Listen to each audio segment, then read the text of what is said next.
Se abalanzaron sobre la pobre. ¡Ja! Esas personas no sabían que ella era una profesional de las fuerzas especiales. La mañana petersburguesa recibió a la capitana Elena Vlasova con el suave oro de la luz, que se filtraba por las cortinas de su modesto apartamento en Petrogradka.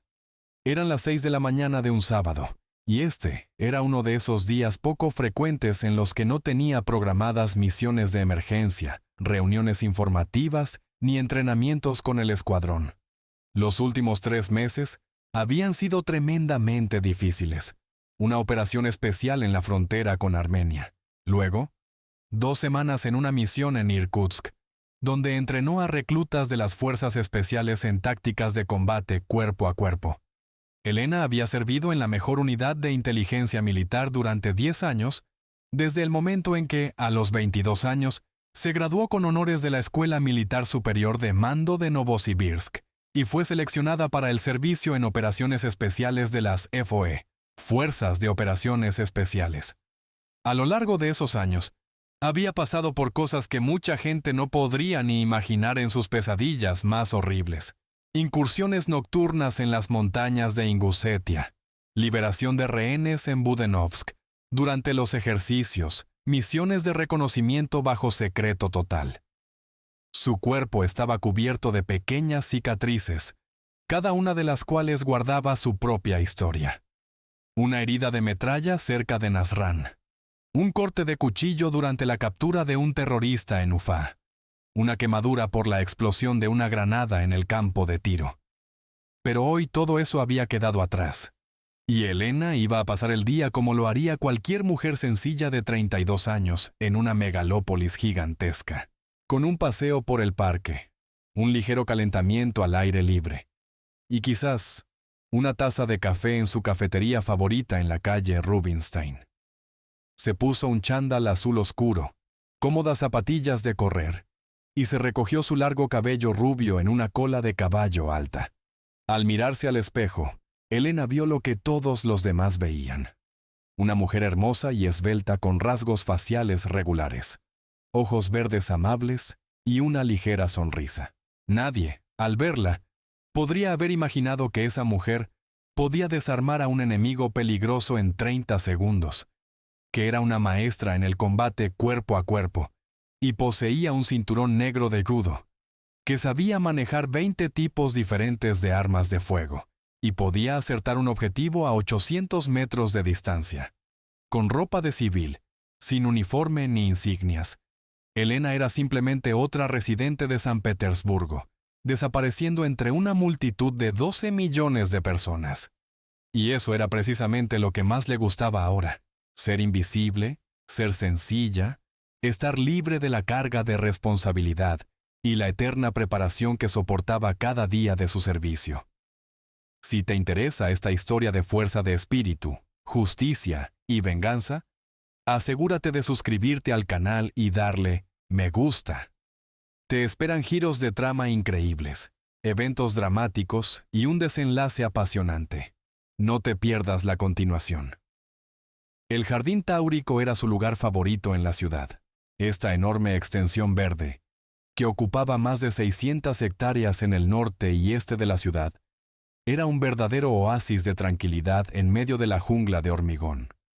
Elena llegó aquí en metro, bajándose en la estación Chernyshevskaya y pasando por las puertas principales del parque con sus reconocibles columnas. Eran alrededor de las 8 de la mañana, y el parque apenas empezaba a despertar. Los ancianos daban sus paseos matutinos. Madres jóvenes empujaban cochecitos con bebés. Varios atletas con auriculares corrían por los senderos asfaltados. El aire era fresco y frío. Olía a tierra mojada y a follaje. El día anterior había llovido una fina llovizna, y ahora la naturaleza exhalaba ese aroma especial que solo se siente después de la lluvia en un parque urbano. Elena respiró hondo ese aire, sintiendo cómo la tensión de los últimos meses se desvanecía gradualmente de sus hombros, de su cuello, de todo su cuerpo. Se dirigió a la pista deportiva que se encontraba en lo profundo del parque, lejos de las avenidas centrales. Era su lugar favorito para entrenar, Allí había barras horizontales de varias alturas, barras paralelas, una espaldera sueca. Y normalmente por la mañana había poca gente. Elena comenzó con el calentamiento. Lentos movimientos circulares de cabeza y brazos, calentamiento de las articulaciones de los hombros, inclinaciones laterales del torso, estiramiento de piernas. Cada movimiento era preciso, el resultado exacto de miles de horas de práctica. Su cuerpo se movía con esa gracia natural, que solo se adquiere cuando el ejercicio físico se convierte en una parte integral de la vida, cuando los músculos recuerdan cada acción a nivel instintivo. Después del calentamiento, se acercó a la barra horizontal y empezó a hacer dominadas, primero con agarre ancho, sintiendo cómo trabajaban los músculos de la espalda, luego con agarre estrecho, acentuando la carga en los bíceps. 15 repeticiones, luego otras 15, después 10. Su respiración se mantenía uniforme, su rostro no mostraba esfuerzo. Para ella, era tan natural como caminar. Varios hombres que entrenaban cerca observaban con sorpresa y admiración sin disimulo a esa mujer que realizaba trucos que no todos los jóvenes podían hacer. Después de la barra horizontal, Elena pasó a los fondos en barras paralelas. Luego hizo una serie de saltos y zancadas, terminando su entrenamiento con estiramientos en el césped. Toda la sesión duró unos 45 minutos, y cuando terminó, su cuerpo le vibraba agradablemente por el esfuerzo físico. Pero al mismo tiempo, sentía un torrente de energía y vigor. Elena sacó una botella de agua de su mochilita y dio varios sorbos, disfrutando del momento. Alrededor, el parque ya había despertado por completo. Voces infantiles llegaban de la zona de juegos. A lo lejos sonaba música. Una pareja de enamorados paseaba por la avenida, tomados de la mano. Era un sábado petersburgués típico, tranquilo y sereno. Nada presagiaba la pesadilla que estaba a punto de desatarse en unos minutos. Elena recogió sus cosas, se echó la mochila al hombro y se dirigió a la salida del parque. En su cuello colgaba una fina cadena de oro, un regalo de su padre por su 25º cumpleaños. En su bolso llevaba un teléfono de último modelo, una cartera con tarjetas bancarias y una pequeña suma en efectivo, así como su carné de servicio, que siempre llevaba consigo, incluso los fines de semana. Caminaba por el sendero, cubierto de hojas caídas, pasando junto a los estanques donde nadaban patos, y junto a viejos árboles que aún recordaban la ciudad de antes de la guerra. En su cabeza no había pensamientos inquietantes. Pensaba en ducharse después del paseo, luego, quizás, llamar a sus padres que vivían al otro lado de la ciudad en el barrio de Oserki, y visitar a su hermana menor, Karina, quien cursaba el 2º año de periodismo en la SPBJU. Pensamientos comunes de una persona corriente en un día de fin de semana normal. Elena no sabía que ya la estaban siguiendo, que 3 hombres en motocicletas la habían notado en la pista deportiva, evaluado el gadget caro, la cadena de oro, las zapatillas de marca, y habían tomado una decisión. Para ellos, ella era simplemente otra víctima, presa fácil, una mujer sin protección en una parte poco concurrida del parque. No tenían ni idea del tremendo error que estaban cometiendo en ese momento y lo caro que les saldría esa decisión. Elena casi había llegado a una de las avenidas laterales que conducían a la salida del jardín, cuando escuchó detrás de ella el rugido de motores de motocicletas. El sonido fue brusco, fuera de lugar en la quietud matutina del parque, donde usualmente reinaba la calma, y solo se escuchaban gorjeos de pájaros y el susurro de las hojas. Instintivamente se dio la vuelta y vio 3 motos que se desviaban del camino principal y se dirigían directamente hacia ella. Las motocicletas eran viejas, desgastadas, claramente no destinadas a circular por parques, y eso por sí solo despertó el recelo de Elena. Años de servicio en las fuerzas especiales le habían enseñado a reconocer el peligro mucho antes de que se hiciera evidente para la gente común. Y ahora, cada célula de su cuerpo enviaba señales de alarma. Las motos se detuvieron, bloqueándole el paso y formando una peculiar pared de metal y caucho. 3 hombres se apearon de ellas, y Elena evaluó inmediatamente la situación con una mirada profesional. Los 3 eran jóvenes, de unos 25 años, vestidos con chándales y zapatillas deportivas baratas. En sus rostros se leía insolencia y confianza en la impunidad. El líder del grupo destacaba especialmente. En su cuello lucían tatuajes que subían hasta la barbilla. En sus orejas brillaban pendientes y en sus ojos ardía ese brillo especial que tienen las personas acostumbradas a conseguir lo que quieren por la fuerza. Se acercó a Elena con una sonrisa torcida, con las manos en los bolsillos de la chaqueta, mostrando un total desprecio y ausencia de miedo. Detrás de él, los otros 2 se colocaron de manera que le cortaban cualquier vía de escape. A la izquierda estaba un chico flaco con un diente frontal roto y un tic nervioso en el ojo. A la derecha, uno corpulento, con cuello de toro y puños masivos que apretaba y aflojaba ostentosamente. Elena escaneó rápidamente los alrededores con la mirada.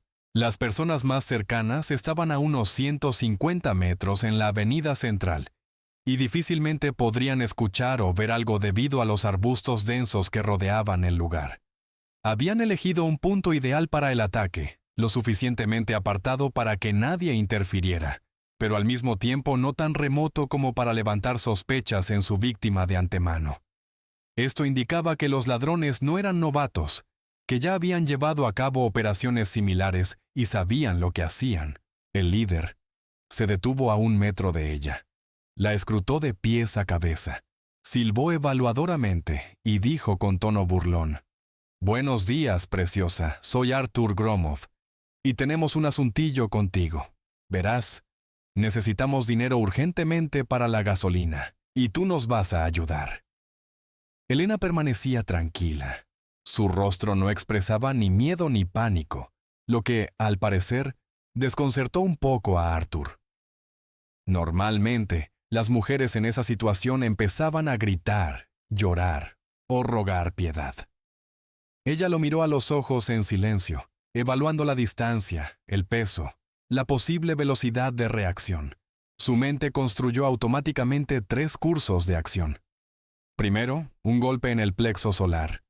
Luego un codazo en la mandíbula, control de brazo y una proyección de cadera. Todo esto podría llevar no más de 4 segundos, pero eran 3, y ella no sabía si tenían armas. Artur interpretó su silencio como miedo y continuó, dando un paso más cerca. «Date prisa, el teléfono, la cartera. Quítate la cadena y date prisa, que mis muchachos están nerviosos. Matvey, por ejemplo, no está de humor desde la mañana». Asintió hacia el chico corpulento de la derecha, que realmente parecía dispuesto a todo. Elena se llevó la mano lentamente al bolso, y en ese momento su cuerpo reaccionó a años de entrenamiento. Su mano derecha se disparó hacia arriba, apuntando a la garganta de Artur con la palma abierta. Una técnica clásica que debía dejarlo fuera de combate al instante, pero subestimó una cosa. Matvey resultó ser más rápido de lo que ella pensaba. El golpe vino por detrás, en la base del cráneo, y Elena comprendió que era un tubo metálico, o unos nudillos de metal. El dolor estalló en su cabeza con un destello cegador. Las piernas le flaquearon, y cayó de rodillas, intentando mantener el equilibrio. La vista se le nubló, le zumbaban los oídos, y por un momento perdió la orientación en el espacio. Su entrenamiento profesional le gritaba que debía rodar hacia un lado, levantarse, adoptar una posición defensiva, pero el cuerpo no le obedecía. El golpe fue preciso y fuerte, claramente no el primero en la vida de Matvey. Artur aprovechó el momento, la agarró por el pelo y tiró hacia atrás, obligándola a echar la cabeza hacia atrás. En sus ojos ya no había burla, sino una victoria maliciosa. ¿Y tú encima pensaste en pelear? Deportista, ¿eh? ¿Pensaste que nos vencerías fácilmente? Le golpeó la cara con el dorso de la mano, y Elena sintió un sabor metálico a sangre en la boca. El tercer atacante, el flaco con el diente roto a quien Artur llamaba Yaroslav, ya hurgaba en su bolso, vaciando el contenido al suelo. Cogió el gadget, la cartera, Comprobó rápidamente el contenido y bufó con satisfacción. Aquí hay como 20,000 en efectivo más las tarjetas. No está mal. Matt Bay, mientras tanto, le arrancó la cadena de oro del cuello a Elena, sin preocuparse por el broche, simplemente tirando con fuerza y dejando una marca roja de quemadura en la piel. Elena intentaba recomponerse. Intentaba que su cuerpo obedeciera, pero la cabeza le daba vueltas y ante sus ojos flotaban manchas negras. Estaba en excelente forma física. Había sobrevivido a heridas peores en su servicio. Pero la sorpresa del ataque y la precisión del golpe hicieron su trabajo. Arthur le soltó el cabello y ella cayó hacia adelante, apoyándose con las manos en el suelo. La tierra y la hierba mojada mancharon sus palmas y su chándal.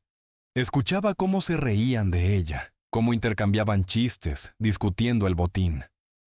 «Mira, aquí tiene alguna identificación», dijo Yaroslav, recogiendo del suelo su documento de servicio. Elena intentó alcanzarlo, pero Matvey apartó su mano de una patada. «Suelta eso», ordenó Arthur. «No queremos problemas, solo tomamos lo valioso». Yaroslav obedientemente tiró la identificación de nuevo al suelo, donde cayó en un charco. Elena vio cómo la cubierta roja con relieve dorado se empapaba lentamente, cómo el agua se filtraba, difuminando las letras de su rango y nombre. Arthur se puso en cuclillas junto a ella, le agarró la barbilla y le giró la cara hacia él. Su aliento olía a cigarrillos y alcohol barato. «Recuerda, deportista, la próxima vez mejor no te pases de lista. Entrega enseguida lo que te piden y no te dolerá». Hablaba lentamente, como si le explicara algo a un niño, disfrutando del momento de poder sobre otra persona. Luego la empujó, y Elena volvió a caer, esta vez de lado, directamente en el barro al borde del camino. Permanecieron de pie sobre ella unos segundos más, disfrutando claramente del espectáculo de la mujer humillada, tendida en el barro. Entonces Arthur soltó una carcajada fuerte y ostentosa. «La próxima vez, mejor quédate en casa, hazte la manicura, no vaya a ser que te dé por hacer ejercicio físico. Mira en qué lío te metiste». Su risa fue secundada por los otros dos, y esos sonidos se clavaron en la conciencia de Elena más agudamente que el dolor físico. Ella había sobrevivido a verdaderas torturas durante su preparación para operaciones especiales. La habían entrenado para soportar el dolor, para encajar golpes, pero esta humillación, esta risa, esta sensación de impotencia, todo eso era algo nuevo, algo para lo que no la habían preparado. El trío se dirigió a las motocicletas sin prisa, seguros de que la víctima no los perseguiría, no pediría ayuda, que simplemente se quedaría allí tendida hasta que ellos desaparecieran. Los motores rugieron, y en unos segundos, los ladrones ya aceleraban por la avenida del parque hacia la salida, dejando tras de sí un rastro de gases de escape y polvo levantado. Elena permaneció tendida en el suelo un minuto más, luchando contra el mareo y las náuseas. Lentamente, superando el dolor, se levantó primero a 4 patas y luego se puso de pie. Las piernas le temblaban, pero se obligó a mantenerse erguida. Recogió su identificación del charco, la sacudió, la metió en el bolsillo interior de su chaqueta deportiva y luego miró a su alrededor. En el sendero yacían varios objetos pequeños de su bolso que los bandidos consideraron inútiles. Una barra de labios, un paquete de pañuelos, una fotografía de sus padres. Lentamente recogió esas cosas. Cada movimiento le costaba. La cara le ardía por el golpe. El cuello le escocía donde le habían arrancado la cadena. En la nuca le palpitaba un dolor sordo. Pero lo peor de todo era el sabor de la humillación, amargo y cáustico. Elena Vlasova, capitana de las Fuerzas Especiales de la CFOE, participante en decenas de operaciones peligrosas, poseedora de numerosos premios por valentía, acababa de ser robada y humillada por 3 bandidos callejeros en un parque urbano a plena luz del día. Y en ese momento, un fuego, frío e implacable, se encendió en sus ojos. No era solo ira, era una decisión. Elena llegó a la banca más cercana en la avenida central del parque, Se sentó en ella e intentó poner sus pensamientos en orden. La cabeza todavía le daba vueltas por el golpe, pero su conciencia se aclaraba gradualmente, y con la claridad llegaba la comprensión de la absurda situación.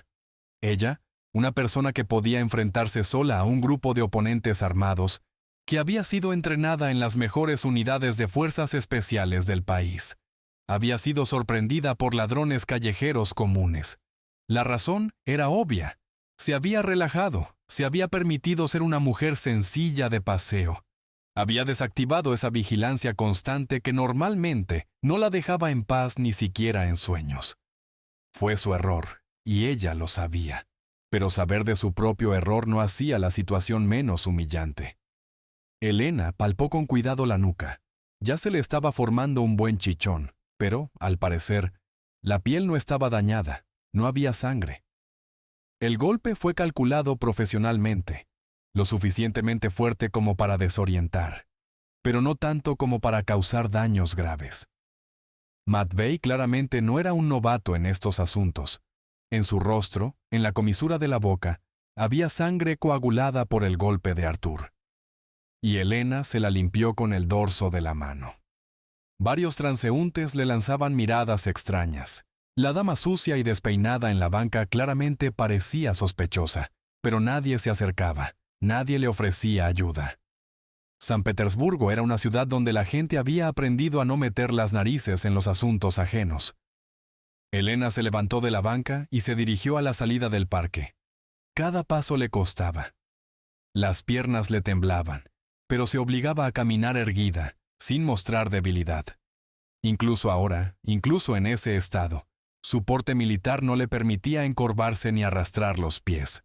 Salió del parque por la puerta principal y miró a su alrededor en busca de un lugar donde poder hacer una llamada. Su propio teléfono estaba en manos de los bandidos, y todo su dinero también. A la izquierda de la entrada del jardín, había una pequeña cafetería, uno de esos acogedores establecimientos que abren desde temprano, sirviendo a los amantes del café matutino y la repostería fresca. Elena entró, y el olor a café recién hecho y a croissants calientes le llegó a la nariz. Detrás del mostrador había una joven de unos 20 años con un delantal corporativo, que levantó la vista al verla entrar e inmediatamente abrió los ojos sorprendida. La apariencia de Elena era acorde a la situación. Un chándal sucio, el rostro manchado con sangre seca en la comisura de la boca, el cabello despeinado. «Disculpe», dijo Elena, intentando hablar con calma y claridad. «Acaban de robarme en el parque, se llevaron mis teléfonos y dinero. ¿Puedo usar su teléfono para una llamada urgente?» La joven detrás del mostrador dudó un segundo. En sus ojos se leía duda, mezclada con compasión. Probablemente pensó, ¿no será una estafa? ¿Un intento de aprovecharse de la bondad ajena para algún propósito oscuro? Pero algo en la voz de Elena, en su mirada directa y en la dignidad con la que se mantenía a pesar de su estado, hizo que la joven asintiera. «Claro, tome».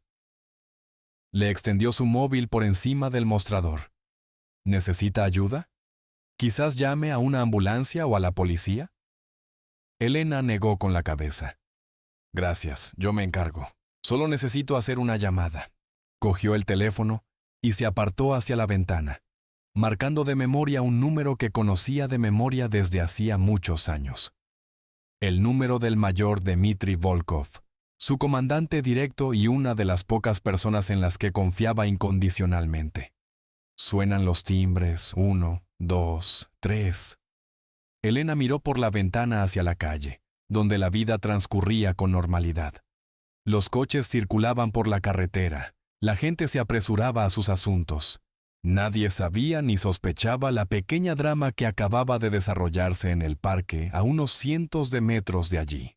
Al cuarto timbre, contestaron. «Volkov, al aparato». Se oyó la familiar voz grave con un ligero tono ronco, que Dmitri había adquirido después de muchos años de fumar. «Dima, soy yo», dijo Elena, e incluso a ella le pareció que su voz sonaba extraña, tensa. Hizo una pausa, buscando las palabras, luego continuó. «Acaban de robarme en Táurico. Necesito ayuda». Al otro lado de la línea se hizo un silencio de 2 segundos. Pero para Elena, esos 2 segundos parecieron una eternidad. Entonces la voz de Dmitri cambió. Se volvió dura, autoritaria, como solía ser durante las operaciones. ¿Dónde estás ahora? ¿Herida? ¿Necesitas atención médica? Elena respondió. Estoy en la cafetería, en la entrada principal del parque. Un golpe en la cabeza, contusiones leves, nada grave. Se llevaron el teléfono, dinero, documentos. Parcialmente, eran 3. Huyeron en motocicletas hace unos 15 minutos. Dmitri no hizo preguntas innecesarias. Años de servicio juntos les habían enseñado a entenderse con una sola palabra. Quédate donde estás. Reuniré un equipo y estaré allí en 40 minutos como máximo. Si la situación cambia, llama a este número. Dejaré el aparato encendido. La llamada se interrumpió, y Elena le devolvió el gadget a la joven detrás del mostrador. Muchas gracias. Vendrán a buscarme pronto.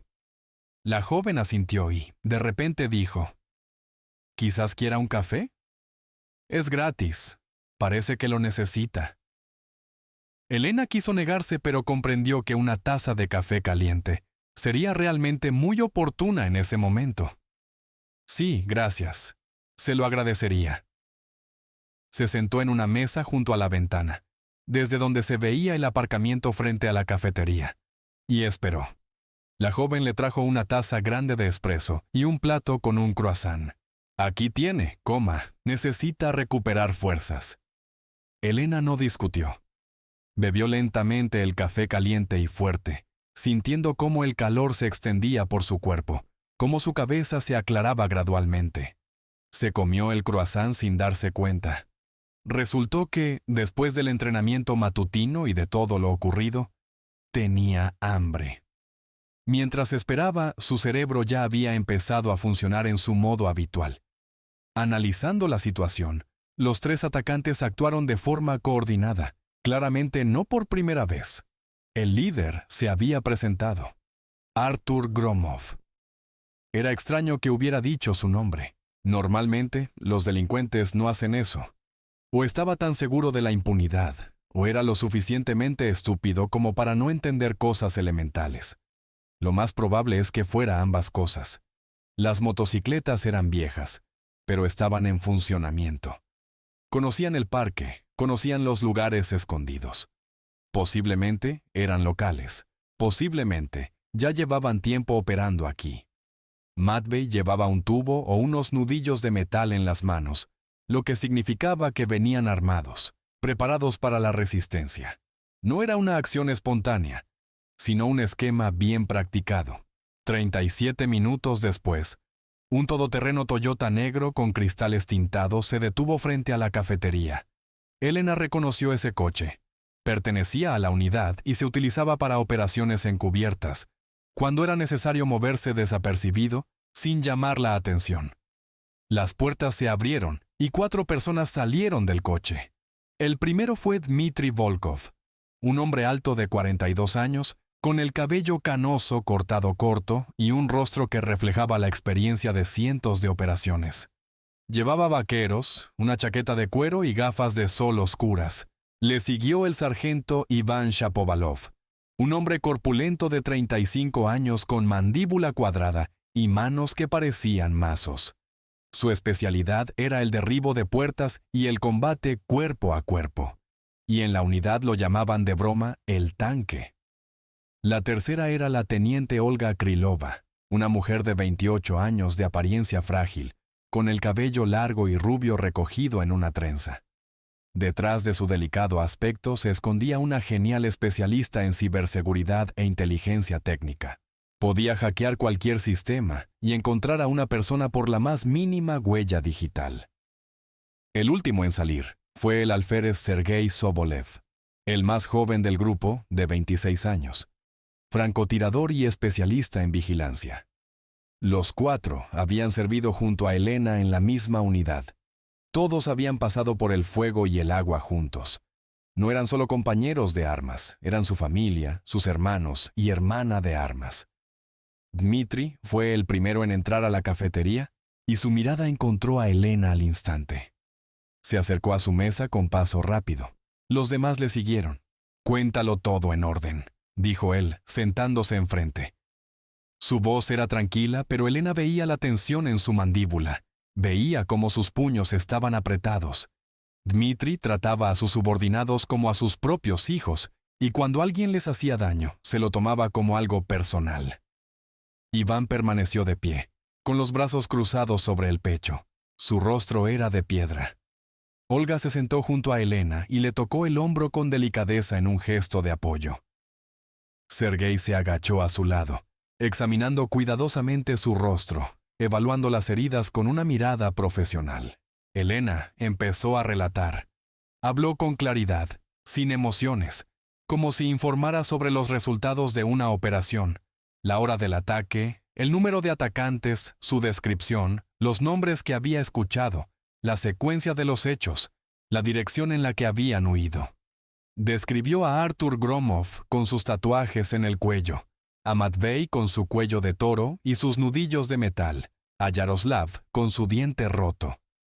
Describió las motocicletas, modelos japoneses antiguos, una con un arañazo en el depósito de gasolina, otra con un silenciador no estándar. Su memoria, entrenada durante años de servicio, había retenido cada detalle, incluso aquellos de los que no fue consciente en el momento del ataque. Cuando terminó de hablar, Dmitri asintió y miró a Olga. «¿Cuánto tiempo necesitas para encontrarlos?» Olga ya estaba sacando su portátil de la mochila. «Si son de aquí y ya están operando, deben tener un historial. Dame 1 hora, 2 como máximo. Revisaré las grabaciones de las cámaras de vigilancia en las salidas del parque. Comprobaré las bases de datos por los tatuajes. Buscaré los nombres. Artur Gromov no es una combinación tan común». Iván se inclinó hacia Elena. «¿Cómo estás? ¿De verdad estás bien?» Su voz era sorprendentemente suave para un tipo tan corpulento. Elena asintió. «Sobreviviré. He visto cosas peores». Sergei sonrió con desdén. «Esos idiotas no han visto cosas peores, pero pronto las verán». En sus palabras no había amenaza, había una promesa. Dmitri se levantó. «Olga trabajará aquí, nosotros iremos a patrullar la zona. Elena, tú vienes con nosotros. Nos mostrarás los lugares donde podrían tener su base. Y chicos», recorrió con la mirada a todos los presentes, «haremos esto correctamente. Los encontramos, los detenemos, los entregamos a las autoridades. Nada de iniciativas propias. ¿Entendido?» Todos asintieron. Pero Elena veía en sus ojos el mismo fuego frío que ardía en los suyos. La caza había comenzado. Olga Krylova se instaló en una mesa de la cafetería, convirtiendo el acogedor establecimiento en un puesto de mando improvisado para la operación. Sus dedos volaban sobre el teclado del portátil con tal velocidad que la camarera, que pasaba con una bandeja, se detuvo un segundo, observando fascinada el espectáculo. En la pantalla parpadeaban ventanas de programas, líneas de código, mapas de la ciudad, bases de datos. Olga se conectó a una red segura a través de un túnel especial que le daba acceso a recursos inaccesibles para los ciudadanos comunes. Lo primero que hizo fue hackear el sistema de videovigilancia del servicio de parques de la ciudad. Le llevó exactamente 4 minutos, incluyendo la elusión de la autenticación de 2 factores.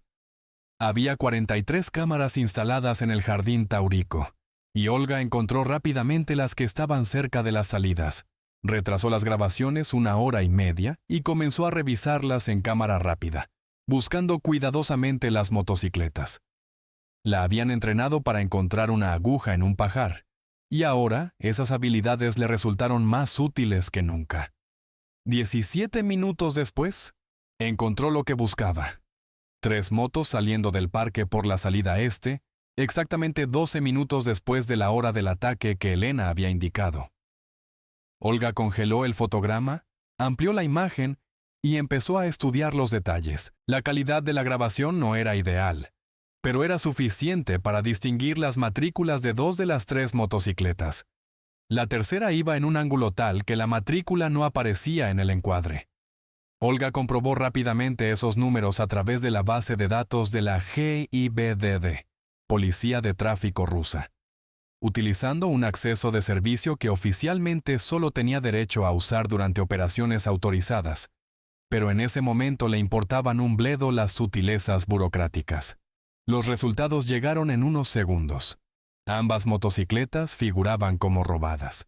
Las denuncias de robo habían sido presentadas 2 meses antes por diferentes personas de distintas zonas de la ciudad. Un patrón típico: robar, cambiar las matrículas o simplemente circular hasta el primer control policial, luego abandonarlas.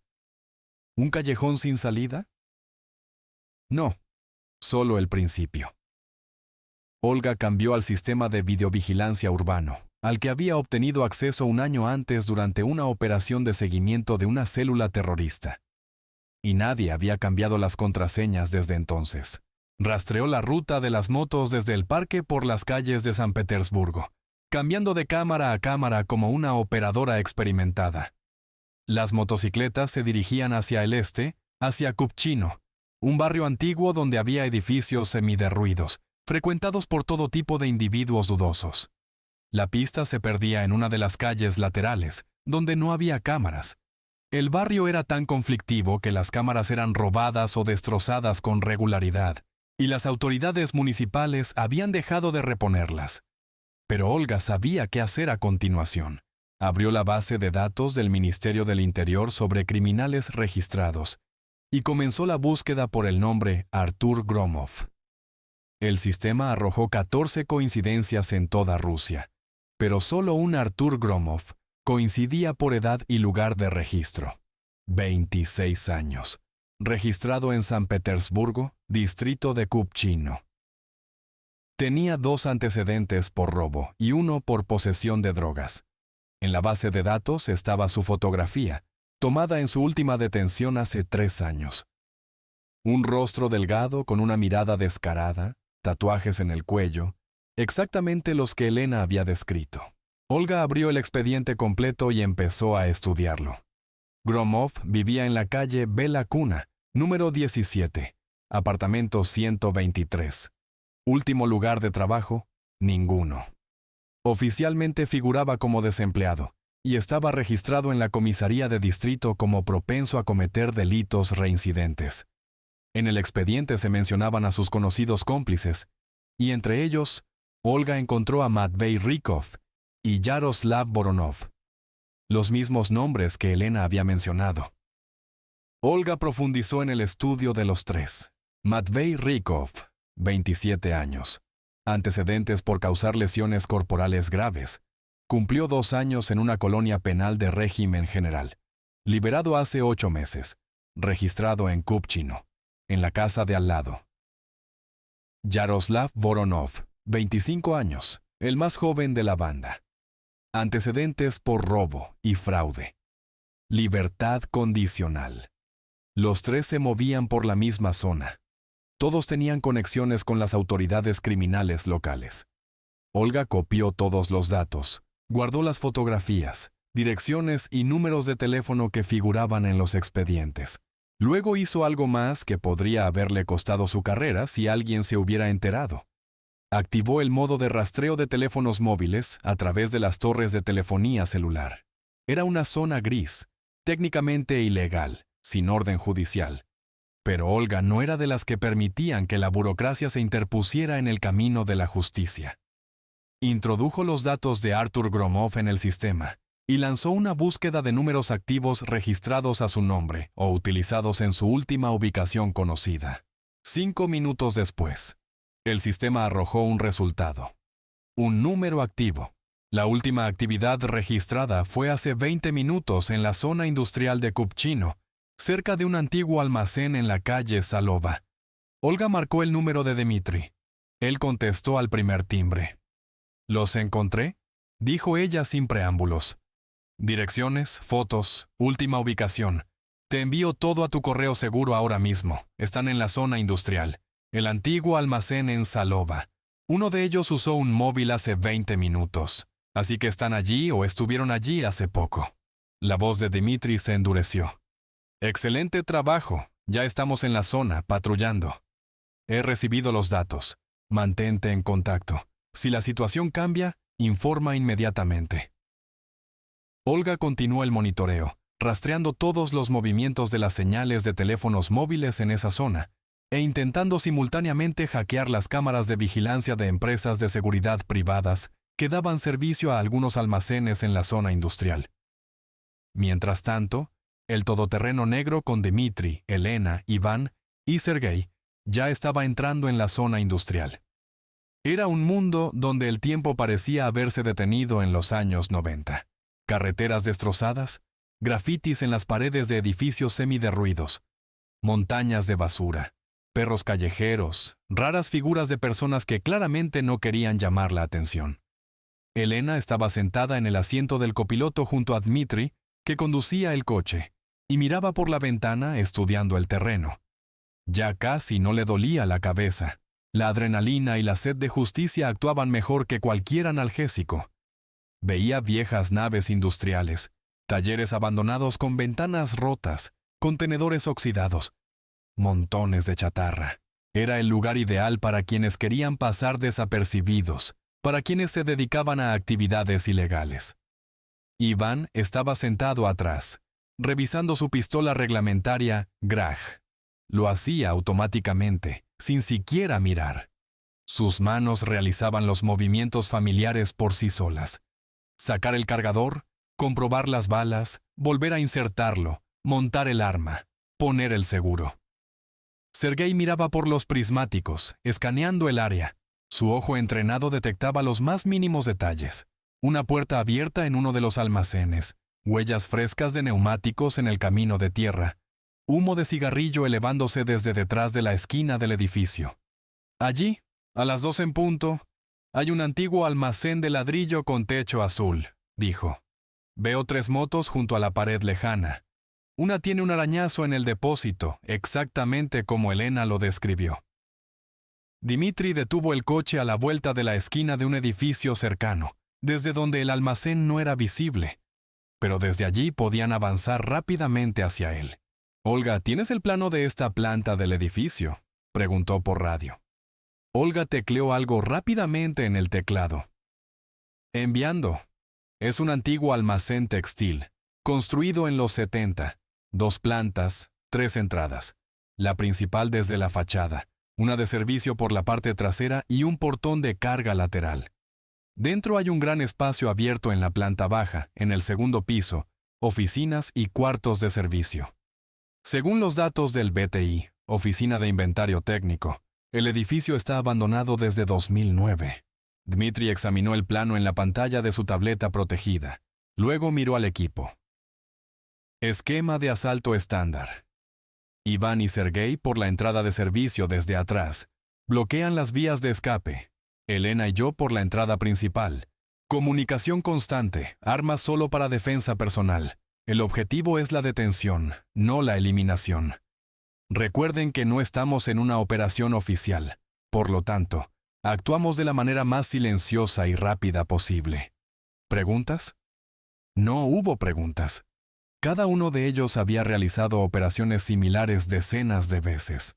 Trabajaban como un organismo único, donde cada uno conocía su papel.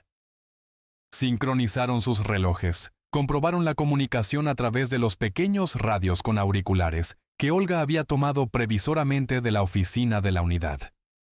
Iván y Sergei salieron del coche y se movieron silenciosamente rodeando el edificio, utilizando montones de contenedores y máquinas viejas como cobertura. Se movían profesionalmente, agachados, corriendo rápidamente de cobertura en cobertura. Y en 3 minutos tomaron posiciones en la entrada de servicio. Posición 1 en su sitio, susurró Iván por el micrófono. Dmitri y Elena esperaron otros 30 segundos. Luego salieron del coche y se dirigieron a la entrada principal del almacén. La puerta estaba entreabierta, colgando de una sola bisagra. En el interior reinaba la penumbra. Entraron, dejando que sus ojos se acostumbraran a la oscuridad. Dentro había, efectivamente, un enorme espacio abierto. Un suelo de hormigón cubierto por una capa de polvo y basura, restos de equipos viejos, trozos de tela, botellas vacías y voces. En el fondo del edificio, detrás de una pila de cajas, se oían voces masculinas, risas y el sonido de una botella que se abría. Dmitri le indicó a Elena con un gesto que se moviera a la izquierda, mientras él iba a la derecha. Rodearon la fuente del sonido desde dos lados. Elena se movía en completo silencio. Años de entrenamiento le habían enseñado a colocar los pies de tal manera que no produjera ningún sonido, incluso en un suelo chirriante. Su corazón latía de forma constante. Sus manos no temblaban. Su mente estaba cristalina. Rodeó la pila de cajas y los vio. 3 hombres estaban sentados en viejos palets de madera alrededor de una mesa improvisada, hecha con un barril volcado. Sobre el barril estaban las pertenencias de Elena, su teléfono, cartera, cadena de oro. Artur Gromov sostenía una botella de vodka en sus manos y contaba algo, gesticulando con la mano libre. Los otros 2 escuchaban y se reían a carcajadas. Celebraban un atraco exitoso, repartían el botín, se sentían completamente seguros en su territorio. Elena dio 2 pasos más, y en ese momento, una botella crujió bajo su pie. El sonido no fue fuerte, pero en el silencio del almacén sonó como un disparo. Los 3 se giraron bruscamente. Durante un segundo miraron a Elena sin comprender. Entonces, Artur se levantó lentamente, y en su rostro se reflejó primero sorpresa, luego reconocimiento, y finalmente miedo. «Tú», comenzó él, pero no pudo terminar la frase. En ese momento, Dmitri apareció por el lado opuesto, y la puerta de servicio se abrió con estruendo, dejando entrar a Iván y Sergei. «Manos a la cabeza, de rodillas. ¡Ahora!», rugió Dmitri con una voz de mando que incluso los combatientes más experimentados se sobresaltarían. La caza había terminado. Comenzaba la justicia. Artur Gromov estaba sentado en la litera inferior de la celda número 4 del centro de detención provisional y miraba el techo, cubierto de grietas y manchas de moho. Habían pasado ya 2 semanas desde que él, junto con Matvey y Yaroslav, fueron reducidos en aquel maldito almacén, y cada día se daba más cuenta de lo seriamente que se habían metido en problemas. Esta vez, la investigadora de la fiscalía, una joven con mirada gélida y una determinación de hierro, había construido un caso tan sólido contra ellos que incluso el abogado más experimentado se encogió de hombros. Las pruebas eran irrefutables. Los detuvieron en el lugar con todos los objetos robados. En el almacén encontraron decenas de objetos más de otros robos que habían cometido en los últimos 3 meses, además del testimonio de Elena Vlasova, quien, para su completo horror, resultó no ser solo una deportista, sino una capitana de inteligencia militar. Cuando Artur se enteró de esto en el primer interrogatorio, sintió que la tierra se abría bajo sus pies. Habían atacado a una oficial de fuerzas especiales, a una persona que por su deber tenía conexiones en los más altos escalafones del poder, a alguien a quien no se podía tocar bajo ninguna circunstancia si quería seguir vivo y en libertad. El abogado que le asignaron por el programa estatal era un hombre mayor y cansado, con la mirada apagada, que pasó exactamente 15 minutos con Artur, y le dijo honestamente: «El caso está perdido. Lo mejor que podemos esperar son 3 años de régimen estricto si admite la culpa y coopera con la investigación. Si se resiste, le darán 5, o incluso 7. Artur accedió a confesar. ¿Qué más podía hacer? Matvey y Yaroslav también se declararon culpables. Los 3 recibieron 3 años de prisión de régimen estricto en diferentes instituciones. A Artur le asignaron una colonia penal en la región de Kostroma, donde debía ser trasladado en un mes. Estaba en la celda con otros 5 presos. 2 eran pequeños traficantes de drogas. Uno estaba por robo y otros 2 por una pelea con graves consecuencias. Todos ellos pasaban el tiempo jugando a las cartas, contando historias de sus pasados crímenes y planeando su vida futura después de la liberación. Artur participaba en esas conversaciones a medias. Sus pensamientos estaban ocupados en otra cosa. Pensaba en la mujer que había arruinado su vida, Elena Vlasova. Repetía ese nombre en su cabeza como un mantra, odiando cada vez más cada sílaba. Pero Artur Gromov no era solo un ratero callejero, como lo consideraba la mayoría. Tenía contactos, y contactos serios. Su hermano mayor, Víctor Gromov, era una figura en el mundo criminal. Víctor tenía 38 años, y los últimos 15 los había dedicado metódicamente a construir su imperio criminal. Comenzó como un simple mensajero de drogas en los 90, cuando apenas tenía 16 años.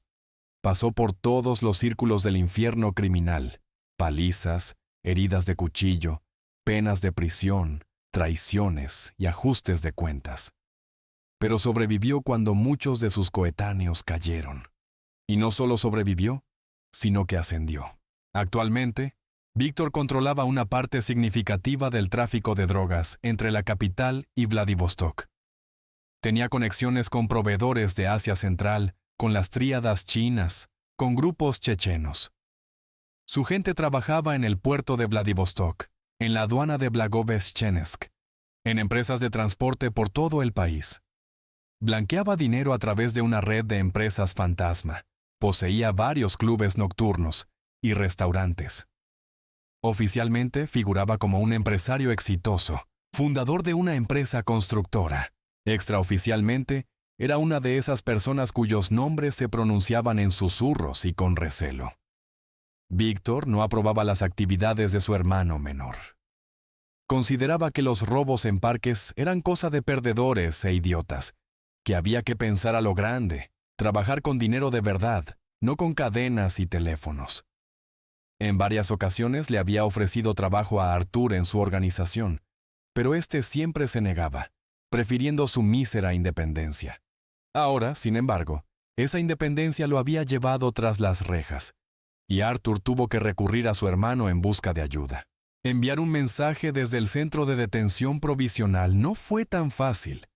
Todas las llamadas eran intervenidas, las visitas controladas. Pero en cualquier prisión hay sus propios canales de comunicación. Artur entregó una nota a través de un abogado que, por 3.000 rublos, aceptó hacer de mensajero. La nota era breve. Hermano, me han metido en la cárcel. 3 años. La culpa es de una alimaña llamada Elena Vlasova, capitana de inteligencia militar. Me ha destrozado la vida. Ayúdame a restaurar la justicia. Artur. El abogado entregó la nota a uno de los hombres de Víctor. Y 2 días después, Víctor ya sabía todo lo ocurrido. Estaba sentado en su despacho, en la planta superior de un centro de negocios de lujo en Ekaterimburgo, en un sillón de cuero frente a una imponente mesa de caoba, leyendo el informe que su gente había preparado.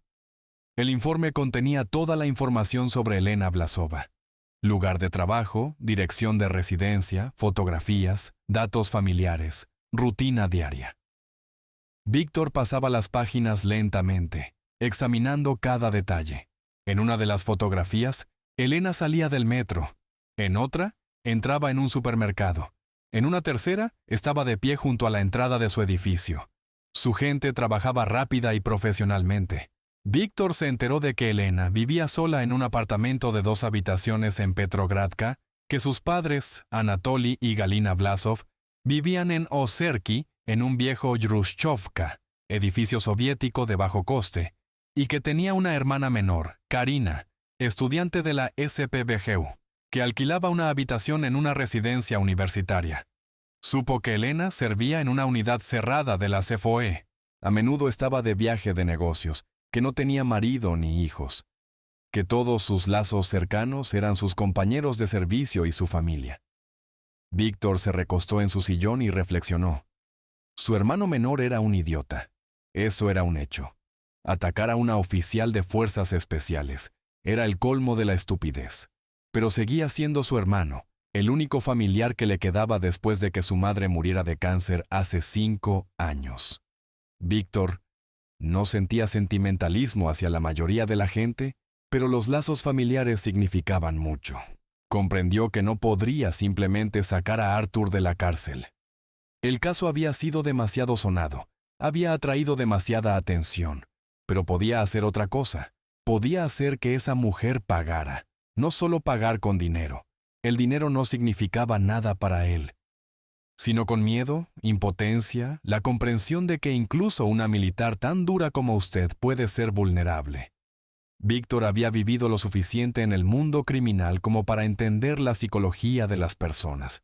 Todo el mundo tiene un punto débil, y normalmente ese punto débil es la familia. Llamó a su asistente más cercano, Kirill Zorin, un exoficial de OMON, policía antidisturbios rusa, que había abandonado el cuerpo después de un incidente de agresión a un detenido, y ahora trabajaba para Víctor como el principal encargado de tareas especiales. Kirill era un profesional, sabía planificar operaciones, gestionar personas, actuar con rapidez y dureza. Kirill, tengo una tarea para ti, dijo Víctor cuando éste entró en el despacho. Hay que organizar un secuestro. 3 personas, una pareja de ancianos y una chica de 17 años. Tengo las direcciones.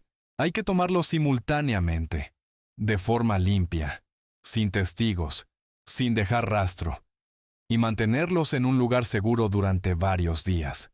Esto es venganza por mi hermano. Kirill asintió, sin hacer preguntas innecesarias. En los 3 años que llevaba trabajando para Víctor, había aprendido a no inquirir sobre los motivos del jefe. Víctor explicó el plan. La operación debía llevarse a cabo dentro de 3 meses, cuando el alboroto del juicio se calmara, cuando todos se relajaran un poco y dejaran de estar en guardia. Había que reunir un equipo de personas de confianza, preferiblemente de aquellos que no figuraban en las bases de datos de la ciudad, forasteros de otras regiones que, después de la operación, regresarían y desaparecerían. Había que preparar un lugar para mantener a los rehenes en un sitio remoto donde nadie pudiera oír los gritos. Y lo más importante, había que organizarlo todo para que las huellas no condujeran a Víctor. No podía permitirse ir a la cárcel por una venganza emocional por un hermano idiota. El plan tenía que ser perfecto. Kirill anotaba las instrucciones en un pequeño cuaderno, hacía preguntas aclaratorias, calculaba los riesgos. 1 hora después, la reunión terminó, y Kirill salió del despacho, llevándose consigo una carpeta con fotografías y datos de la familia Vlasov. Víctor se quedó solo. Se acercó a la ventana panorámica, desde la que se abría una vista de Ekaterimburgo al anochecer, con sus millones de luces, su movimiento incesante, su indiferencia hacia los destinos de las personas individuales. A lo lejos, en otra ciudad, vivía una mujer que no sabía que su vida pronto daría un vuelco. Arthur, en su celda, tampoco sabía de los planes de su hermano. Simplemente esperaba que Víctor ideara algo, que su sufrimiento no quedaría impune. Cada noche, al dormirse en la dura litera de la prisión bajo los ronquidos de sus compañeros de celda, imaginaba cómo Elena Vlasova obtendría su merecido. Esos pensamientos le ayudaban a soportar los humillantes registros, la escasa comida, la desesperante melancolía de la rutina carcelaria. La venganza era el combustible que mantenía en él el deseo de vivir y esperar. Y mientras tanto, Víctor Gromov ponía en marcha un mecanismo que debía convertir la vida de Elena en una pesadilla. Estaba reuniendo un equipo, preparando el plan, pensando en cada detalle. Tenía recursos, contactos y una confianza absoluta en su impunidad. Solo había una cosa que no sabía, que Elena Vlasova no era de las personas que se rinden, que la venganza es un juego en el que solo puede haber perdedores, y que, a veces, cazando a un depredador, uno mismo se convierte en la presa. Habían pasado exactamente 3 meses y 12 días desde la detención de Arthur Gromov y sus cómplices, cuando la vida de Elena Vlasova volvió a ponerse patas arriba. Ella se encontraba en una misión en Rostov, donde estaba instruyendo a una unidad local sobre nuevas tácticas de operaciones urbanas. El día había sido intenso. Desde las 8 de la mañana hasta las 6 de la tarde, había impartido sesiones prácticas en el campo de tiro, demostrando técnicas de asalto a edificios, trabajo en equipo y el uso correcto de la cobertura. Los jóvenes soldados la miraban con respeto y una cierta reverencia. No todos los días tenían la oportunidad de aprender de una leyenda de las fuerzas especiales, de una mujer que había participado en operaciones de las que solo habían oído hablar en informes secretos. Al anochecer, Elena estaba cansada. Sus músculos le dolían agradablemente por el esfuerzo físico y esperaba con impaciencia regresar al hotel para poder tomar una ducha caliente y, por fin, relajarse. Estaba sentada en el coche de servicio que la llevaba de regreso al centro de Rostov cuando su teléfono sonó. En la pantalla apareció un número desconocido con prefijo de San Petersburgo. Elena frunció el ceño. No le gustaba contestar llamadas de números desconocidos, pero algo la impulsó a atender esa. Quizás fue la intuición, esa misma voz interior que la había salvado en más de una ocasión durante operaciones peligrosas.